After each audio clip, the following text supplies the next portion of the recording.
성도님들 심령 속에 넘치시기를 예수님의 이름으로 축복합니다. 우리 여러분 옆에 분과 한번 인사하겠습니다.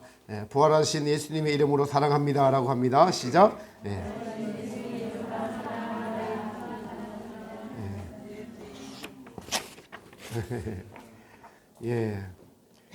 죽음까지는 아니지만은 큰 고통 중에 있다가 우리 부활주일날 맞이해서 오신 장로님 더욱 주님의 이름으로 환영하고 사랑합니다. 네, 감사합니다. 부활의 기쁨이 다시 한 번 더 예수님을 사랑해서 나오신 여러분에게 부활의 기쁨과 평강이 넘치시기를 축복합니다. 이 시간 부활에 대해서 말씀을 나누면서 같이 은혜를 나누기를 원합니다. 만물이 소성하는 봄입니다. 마침 부활주일이 봄에 있어서 참 좋습니다. 겨울에 죽었던 것들이 다시 살아나는 것을 보면서 부활의 이 느낌을 우리가 또 가지게 됩니다. 우리 인생에서 가장 두려워하는 것이 죽음입니다. 죽음은 우리로 자포자기하게 되고 두려움에 직면하게 되고 인생에서 즐거움을 내려놓아야 하고 그 즐거움의 본능을 잃어버리지 않으려고 하는 탐욕이 놓지 못하게 하는 것이 우리를 두렵게 합니다. 이러한 인간의 즐거움의 추구는 탐욕의 결과요, 죄의 결과입니다. 바울은 로마서에서 죄의 삭은 사망이라고 말씀했습니다. 죄가 사망을 불러왔다. 이 땅의 즐거움을 누리는 그 끝이 바로 사망입니다. 창조주를 무시하고 피조물이 자기의 위치의 본분을 망각해서 초래한 결과가 죽음이고 또한 영원한 죽음은 지옥인 것입니다. 사실 부활은 무엇이냐면은 재창조입니다. 새 창조, 재창조. 창조주와 피조물 사이의 관계가 하나님이 원하시는 대로 회복시키려고 하신 사건이 바로 부활 사건이고 예수님의 부활 생명인 것입니다. 그래서 우리는 죽음이 우리를 이 세상을 감싸고 있고 죽음이 지배하고 있는 이 죽음 부활을 알려면 죽음에 대해서 먼저 알아야 됩니다. 죽음은 성경은 두 가지로 말하고 있습니다. 첫 번째 죽음은 우리가 말하는 사람이 죽었다라고 할 때 육체의 죽음을 말합니다. 한 번 죽는 것은 사람에게 정하신 것이요 이것은 육체의 죽음을 말합니다. 그 후에 심판이 있으리라. 다른 또 하나의 죽음은 영혼의 죽음이라고 할 수 있는데 우리의 영혼은 사실은 불멸이어서 죽지 않습니다. 불멸이로 창조하셨어요. 영혼의 죽음이라는 것은 창조주이신 하나님을 영원히 뵙지 못하고 저주받는 지옥에 들어가는 그 죽음이 영혼의 죽음이라고 말합니다. 이 죽음이 바로 인간의 반역, 불순종으로 시작이 되었습니다. 더 깊게 말하자면 하나님의 영광을 위한 피조물의 자리에서 이탈해서 자기 영광, 자기 만족을 누리려고 하다가 하나님으로부터 영원히 멀어져 저주받은 자들이 되어버린 것이 바로 영혼의 죽음입니다. 우리가 오늘 읽은 고린도전서 15장 전체가 부활장입니다. 부활은 이 성경에 다 기록이 되어 있는데 15장 3절에서 8절에 보면 특별히 그렇게 기록이 되어 있습니다. 이 성경은 하나님의 창조와 인간의 피조물됨 그리고 인간의 타락과 이러한 인간을 불쌍히 여기신 하나님의 구원 계획 그리고 인간이 되셔서 모든 인류를 죄를 그 몸에다 떠 안으시고 십자가의 죽으심으로 말미암아 죄를 책임지시고 죽으셨다가 부활하신 예수님께서 제자들에게 나타나시고 이러한 부활을 목격한 제자들이 3절 이하로 보면은 이렇게 기록되어 있는데 장사 지낸 바 되었다가 성경대로 삶 안에 다시 살아나사 게바에게 보이시고 후에 12제자에게와 그 후에 500여 형제에게 일시에게 보이셨나니 그 중에 지금까지 대다수는 살아있고 어떤 사람은 잠들었으며 그 후에 야고보에게 보이셨으며 그 후에 모든 사도에게와 맨 나중에 만삭되지 못하여 난 자 같은 내게도 바울에게도 보이셨느니라 라고 기록을 하고 있습니다. 이 제자들은 이 부활하신 예수님을 보고 십자가에 달리신 예수님을 만났을 때만 해도 그때만 해도 두려웠습니다. 그때만 해도 무력감이 있었고 좌절감이 있었고 공포가 있었고 무의미하다고 여겨졌던 예수님과의 그 3년 반 동안의 동행 등이 한꺼번에 뒤집힐 만한 일이 생겼으니 바로 예수님의 부활이었습니다. 이러한 모든 것이 제자들의 삶을 바꾸어 놓았고 그들의 목숨을 건 신앙에 따라서 지금껏 우리에게 하나님의 복음이 전해지고 우리는 오늘 이 복음을 손에 들고 또한 마음에 새기는 이 귀한 말씀을 듣고 있습니다. 오늘 저와 여러분들에게도 부활의 말씀을 듣고 인생이 변화되는 은혜가 있기를 축복합니다. 부활이 확실히 믿어지다면 반드시 우리는 바뀌게 되어 있습니다. 성경은 우리에게 구원을 얻기에 이 부활을 전하기에 충분한 것이 기록이 되어 있습니다.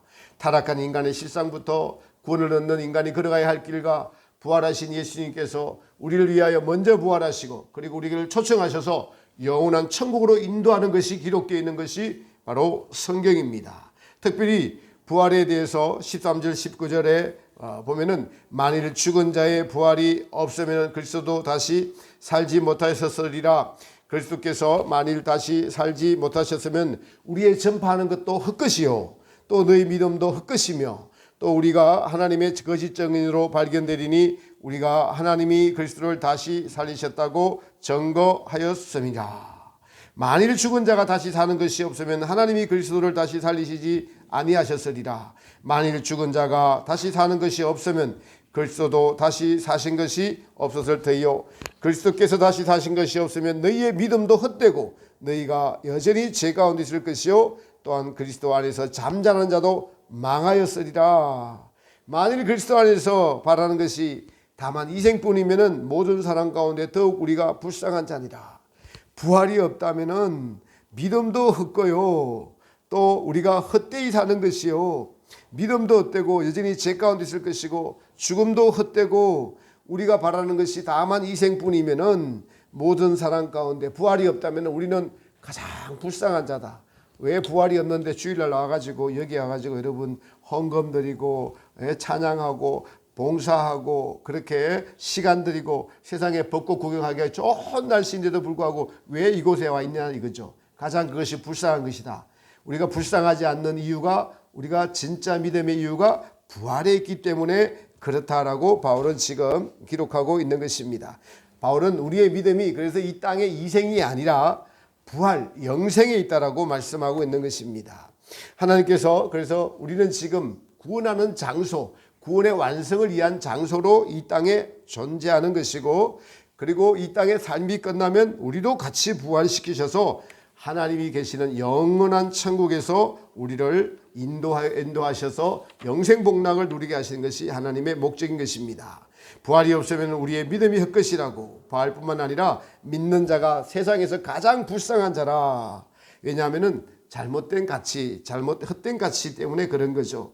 우리가 예수님 믿는 것 때문에 핍박받고 고생하고 오해받고 사람에게 미움받고 또 땅의 것들을 누리지도 못하고 십계명 안에 우리를 가두어 놓고 자신의 만족을 조금 더 누리지 못하게 하는 것으로 보이는 계명을 지키는 것이 얼마나 어렵고 헛된 일이더냐. 부활이 없다면 한마디로 기독교는 미친 종교다. 잘 짜여진 소설을 만들어 놓고 그 안에 사람을 가두어 놓은 미친 집단에 불과한 것이죠. 그러나 부활이 사실이기에 바울은 이것이 없으면은 우리 모두가 미친 사람이다 하는 것조차 담대한 확신으로 우리가 안 미쳤다, 제정신이다 이렇게 적고 있는 것입니다. 그리고 이 부활은 인간 모두에게 영향을 미치는 사망을 이기는 것이 바로 부활이다. 26절에 보면은 맨 나중에 멸망받을 원수는 사망이니라 이렇게 말합니다.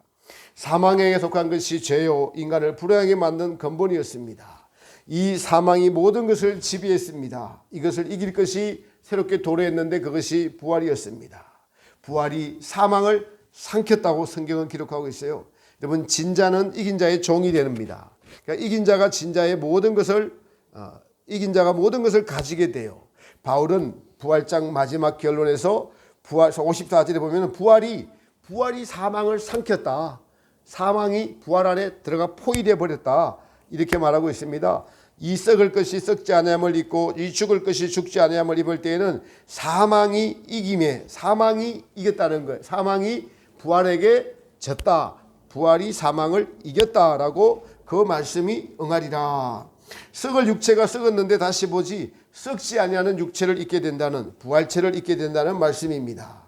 여러분 세상에서는 약육강식의 그런 세상입니다. 진자는 이긴 자에게 속하게 돼 있어요.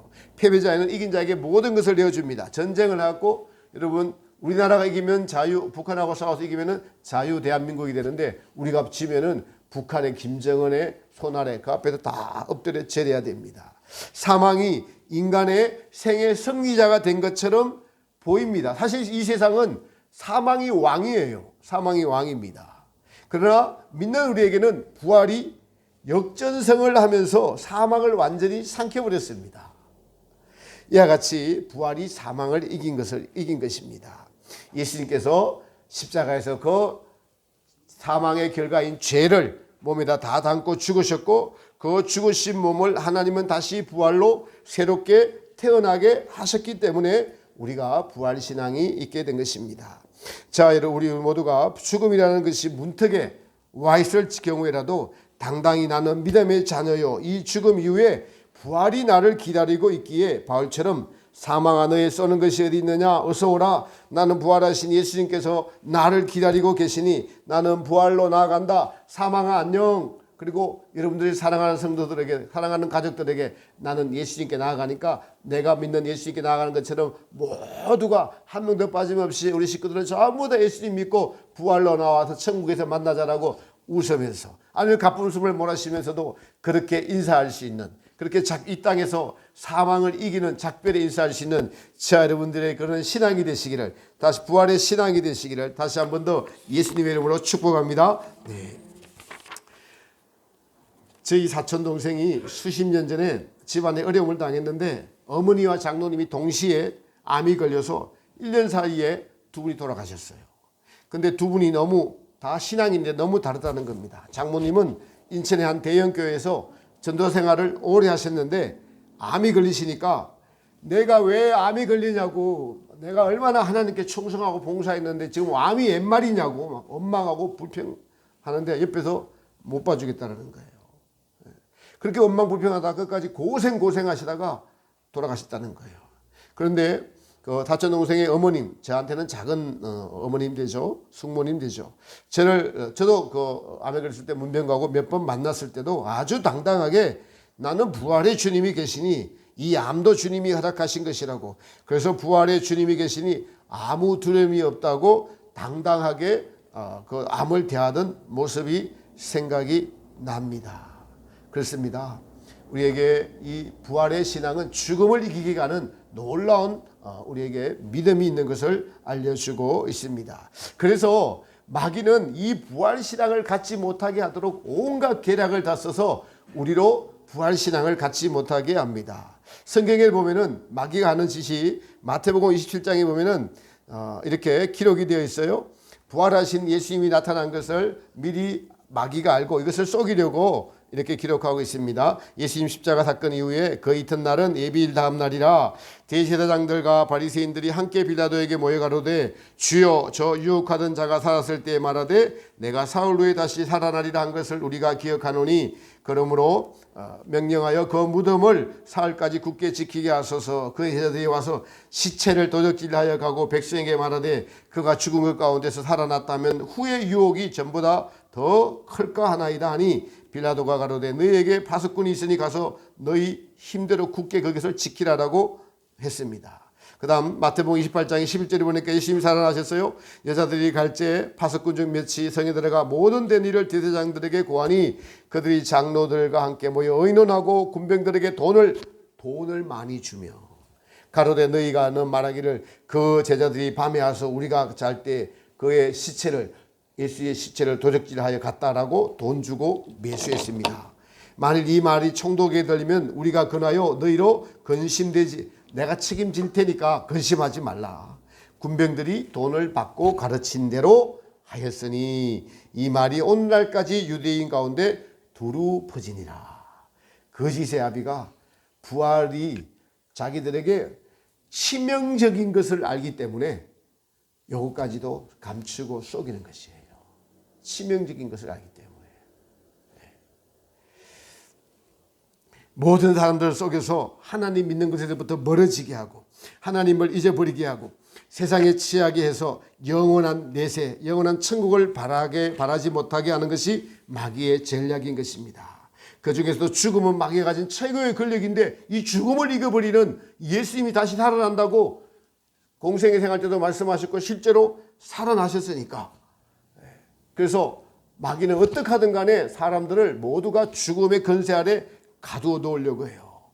우리를 이 사망의 권세 아래 두어서 지배하게 하고 그래서 이 사망의 권세가 우리 인생을 지배하게끔 만드는 것이 마귀의 전략입니다. 또 하나의 전략은 이 죽음이 너무 두려우니까 세상 사는 즐거움에 취하게 해서 정신없게 만드는 전략을 만들고 실제로 세상은 이 즐거움, 하나님 없는 즐거움에 취하여 축제를 즐기는 것이 세상입니다. 육신의 정욕, 안목의 정욕, 이생의 자랑이라는 이 하나님께로부터 쫓아온 것이 아니라 이 세상 인격으로부터 쫓아온 것을 즐기게 하는 것이 마귀의 전략인 것입니다. 그러나 그 즐거움은 유한함은 죽음 앞에서 끝이 나는 것이죠.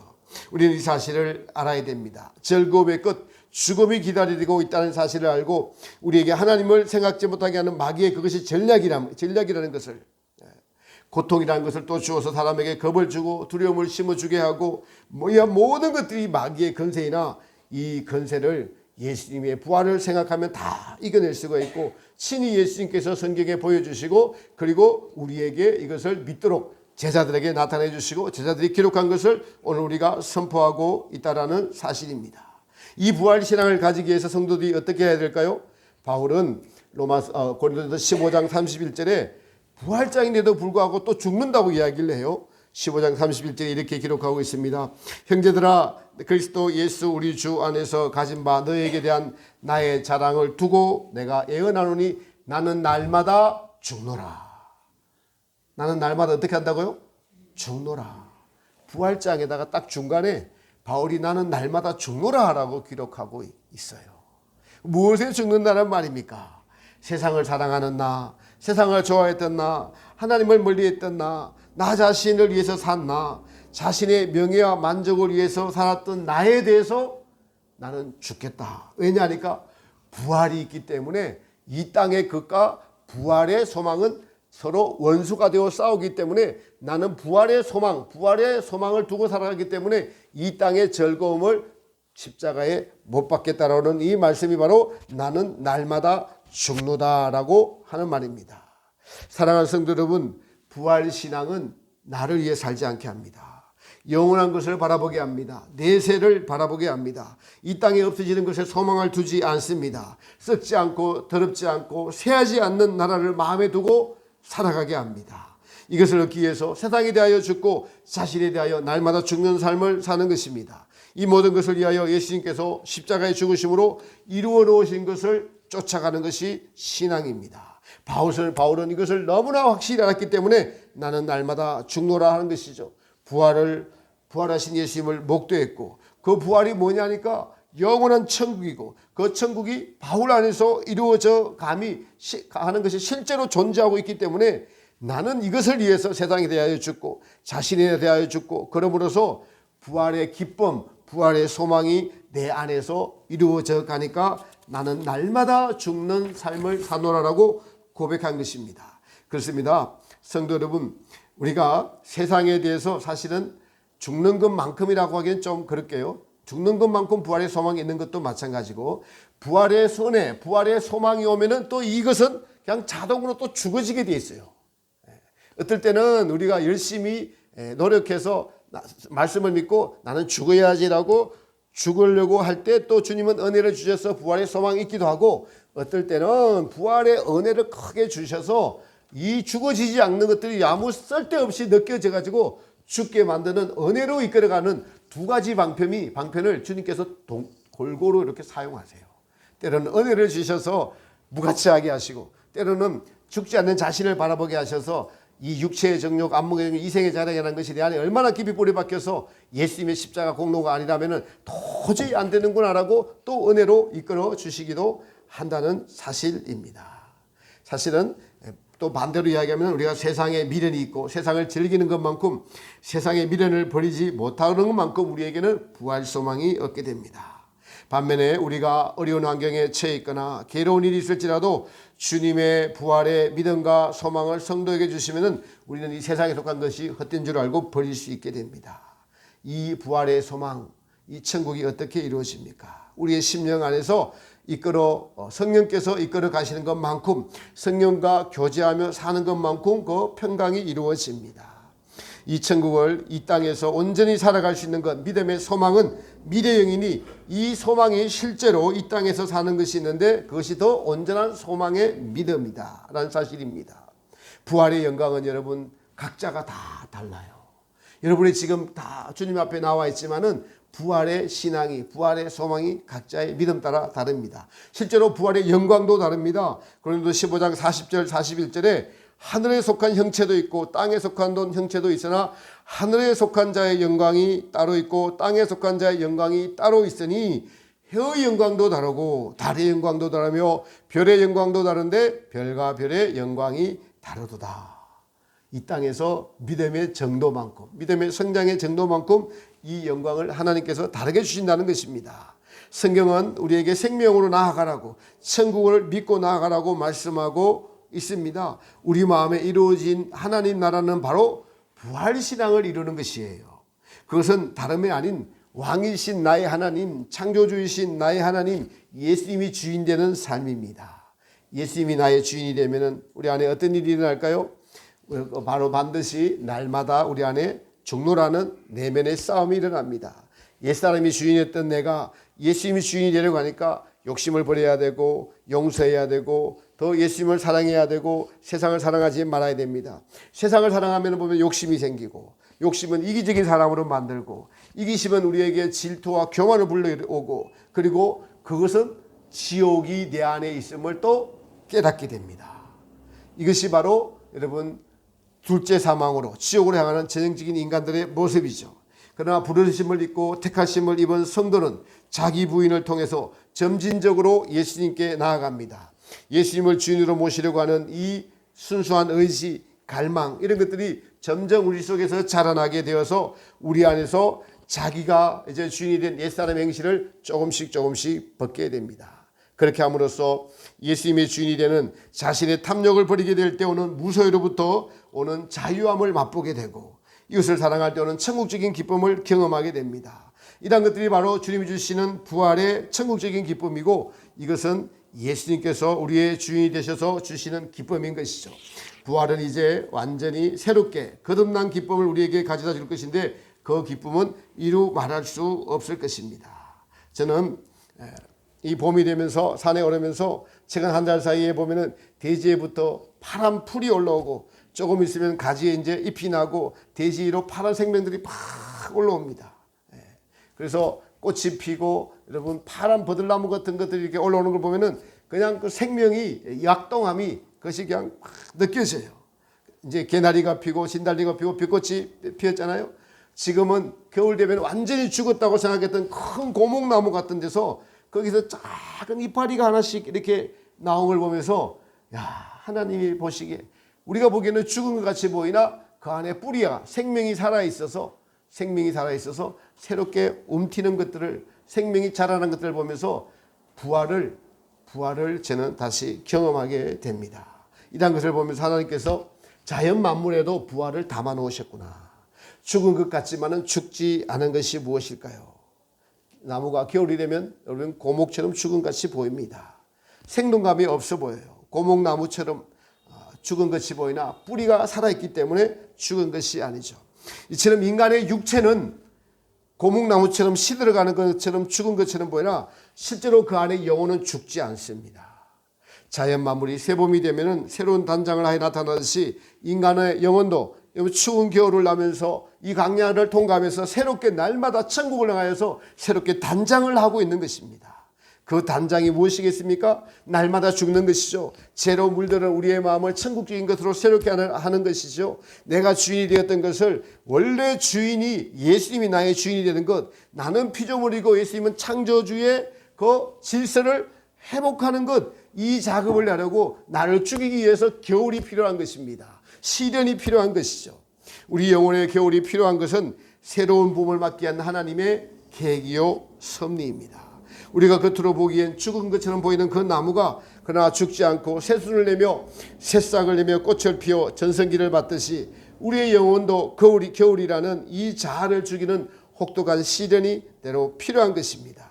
부활이라는 봄을 맞기 위해서는 자기 사랑을 죽이고 탐욕을 죽이고 시기, 질투, 교만이라는 그 싹을 없애버리는 그러한 겨울을 지나면서 우리의 생명은 새로운 봄, 부활의 봄을 맞이하게 됩니다. 참으로 봄과 같이 부활절이 오니까 참으로 감사합니다. 우리는 자연의 만물을 보면서 하나님의 살아계신과 더불어 부활을 느낄 수 있는 믿음이 되어야 할 줄 믿습니다. 삶이 무엇이 그렇게 바쁘시나요? 우리 인생에 있어서 제일 중요한 것이 여러분 부활보다 더 중요하고 기쁜 것이 있겠습니까? 부활은 여러분 우리가 가서 살 영원한 재창조, 새 나라, 새로운 나라입니다. 세상에 있는 모든 것들에 대해서 바울은 누구든지 그리스도 안에 있으면 새로운 피조물이다. 부활 안에 있다. 이 말씀하시는 거예요. 새로운 피조물, 새로운 창조라는 말씀입니다. 그래서 성도들에게 지금 살고 있는 이 땅은 옛 창조에 속한 것이다. 지금 내가 누리는 세상의 즐거움은 다 지나가는 옛 창조에, 옛 아담에게 주어진 것들이고 그리스도도 안에 있으면 전부 다 부활의 새로운 피조물이다. 누구든지 예수 믿는 누구든지 그리스도 안에 있으면 영원한 천국, 새로운 나라, 새로운 것 안에 있는 새로운 피조물이다라고 말씀하고 있습니다. 새로운 창조가 그리스도 안에서 새롭게 시작되는 것이 바로 우리 성도들에게 이것이 신앙이 되고 이것이 가치가 되고 이것이 믿음이 되고 이 신앙이 나를 이끌어가는 원동력이 되고 삶의 목적이 되어야 된다고 말씀하고 있는 것이죠. 성경은 우리에게서 옛 창조에 속한 것을 알려주시는데 옛 구약의 모든 계명들을 폐하시고 주님은 새 창조 그러니까 새로운 계명을 주셨으니까 뭐라고 이야기하시죠? 내가 너희에게 새 계명을 주노니 서로 사랑하라. 내가 너희를 사랑한 같이 너희도 서로 사랑하라. 그게 어디서 통용이 되느냐? 영원한 천국은 하나님은 사랑입니다. 이웃끼리 만나면 사랑합니다. 사랑하면 사랑이 배가 됩니다. 그것이 바로 하나님 사랑, 이웃 사랑. 그래서 찬송가에 나와 있는 것처럼 저 천국에는 빛과 사랑이 넘치나이다. 옛 창조에 속한 것은 뭘까요? 자기 사랑이에요, 여러분. 같은 사랑인데도 옛 창조에 속한 것은 자기 사랑이 우선이에요. 여러분 그렇죠? 자기 사랑이 우선이고 새 창조에 속한 것은 하나님 사랑, 이웃 사랑이 우선이에요. 다 같은 사랑인데도 완전히 다른 것입니다. 그래서 저 천국은 완전히 하나님 사랑, 이웃 사랑으로 가득한 나라고 내가 내 사랑으로 가득하여 있으면은 아직도 나는 옛 피조물에 속하여 살고 있는 존재다라고 우리는 생각하고 회개해야 되는 것이죠. 그렇습니다. 바울은 또 죄로 물든 인간을 옛사람이라 그래요. 옛사람. 이 땅에서 자기를 사랑하며 사는 사람을 옛사람이라고 정의합니다. 그리고 이제 천국에 합당한 사람을 새 사람이라고 이야기해요. 합당한 사람은 새 사람. 강연단 과정을 다 통과한 사람을 새 사람이라고 이야기합니다. 그리고 우리가 들어갈 천국을 새로운 나라, 신천 신지라고 성경은 사도 요한을 통해서 계시록 21장 22장은 우리가 영원히 가서 살 나라에 대해서 반드시 기록하고 있습니다. 여러분 얼마나 놀랍습니까? 창세기에서는 이 땅의 존재를 설명을 하고 그리고 이 땅의 존재에서 죄로 물들은 것들을 다 하나님의 아들인 십자가에서 없이 하시고 사도 요한을 통해서 계시록에서는 우리가 가서 살아야 될 영원한 천국을 다 적어놓고 있는 이 성경이 있기에 우리는 부활의 소망, 부활의 신앙, 부활의 믿음을 가지고 이것이 지금 사는 것은 옛 것이고 성경에 기록된 신천 신지가 존재하고 있구나. 그래서 새 계명을 주고 새 사람이 되라고 말씀하시고 늘 성령 안에서 우리를 이끌어가면 새로운 은혜를 날마다 공급해 주시는 것을 이 땅에서 경험하며 살아갈 수가 있습니다. 부활의 신앙, 부활의 소망을 가진 사람들은 날마다 그리스도 안에서 새로운 피조물이니까 천국으로부터 오는 새로운 은혜가 우리에게 공급되고 있음을 여러분 믿으시고 경험하시기를 바랍니다. 이것을 원하시기를 소망합니다. 원하는 자에게 반드시 주신다라는 사실입니다. 성도님들이 가질 수 있는 믿음에서 마지막으로 우리에게 부활의 가장 큰 증거가 되고 우리에게 내 안에서 실제로 이루어지는 것이 예수님께서 부활하셔서 제자들에게 하시는 말씀, 너희에게 평강이 있을지어다. 세상이 줄 수 없는 평강이 있을지어다 하신 그 평강, 세상이 줄 수 없는 그리스도의 평강, 이 평강이 바로 우리 성도들에게 있는 증거가 바로 부활이 주님으로부터 온 제자들에게 주신 너희에게 평강이 있을지어다. 바울은 그래서 그리스도의 평강이 너희를 주장하게 하라라고 하십니다. 부활의 평강이, 그리스도가 주는 평강이 너희 마음에 넘치게 하라는 말씀입니다. 이 평강은 어디서 올까요? 부활하신 예수님으로부터 오는데 우리가 예수님을 온전히 주인으로 모시고 살 때 반드시 이 평강은 존재하게 되어 있습니다. 세상은요, 둘이 오니까 보험 들어야 되고 돈도 가져야 되고 건강을 위해서 최선을 다해야 되고 그리고 막 이게 대비를 하죠. 그러나 우리는 이거 다 없을지라도 우리에게 천국을 주시는 주인이신 예수님을 마음의 주인으로 모시고 살 때 누리는 이 평강, 기쁨, 안식, 위로, 소망, 이것이 부활하신 예수님으로부터 오는 성도들에게 주시는 빼앗길 수 없는 증거가 된다는 사실입니다. 사랑하는 성도 여러분, 이것을 위해서 힘쓰십시오. 주님으로부터 오는 평강, 이것을 힘쓰는 자들은 반드시 부활이 있게 됨을 믿게 되고 죽음을 이기는 그 믿음까지 우리가 이룰 수 있게 되는 것입니다. 바울은 고린도전서 15장 부활장에서 마지막으로 이렇게 성도들에게 당부합니다. 부활이 반드시 있으므로 15장 57절 58절에 이렇게 말합니다. 우리 주 예수 그리스도로 말미암아 우리에게 이김을 주시는 하나님께 감사하노니 그러므로 내 사랑하는 형제들아 견고하여 흔들리지 말며. 왜 견고하고 흔들리지 말라고 하죠? 부활이 있기 때문에. 항상 주의 일에 더욱 힘쓰는 자들이 되라. 이는 너희 소고가 주 안에서 헛되지 않은 줄을 알미니라. 아멘. 정화교회는 참으로 각자 자기 일들을 다 잘 알아서 하는 너무나 정말 성도들이 제가 목회자 입장에서 너무너무 고마운 분들이 대부분이에요. 그러나 제가 더 원하는 것은 이제 더욱더 자기 일에 더 충실할 뿐만 아니라 예수님을 더 사랑하고 믿음이 견고하게 서서 옛것은 땅에 던져버리고 성경에 기록한 새 사랑, 새로운 사랑, 그리고 새 마음, 새 사람, 새로운 나라, 새로운 신천지, 이것이 우리를 이끌어가는, 그리고 그 주인이신 예수님을 왕으로 모셨을 때 날마다 우리에게 주시는 그 평강이 여러분의 마음을 주장하게 하셔서 부활의 신앙에 굳게 서서 이 험악하고 우리를 삼키려 가고 우리를 속이고 정신없게 만들고 죽음의 세력으로 우리를 하나님의 부활에서 멀어지게 하는 마귀로부터 이겨나가는 귀한 성도님들 되시기를 예수님의 이름으로 축복합니다. 우리 부활의 신앙을 주신 예수님께 감사하며 성찬의 식을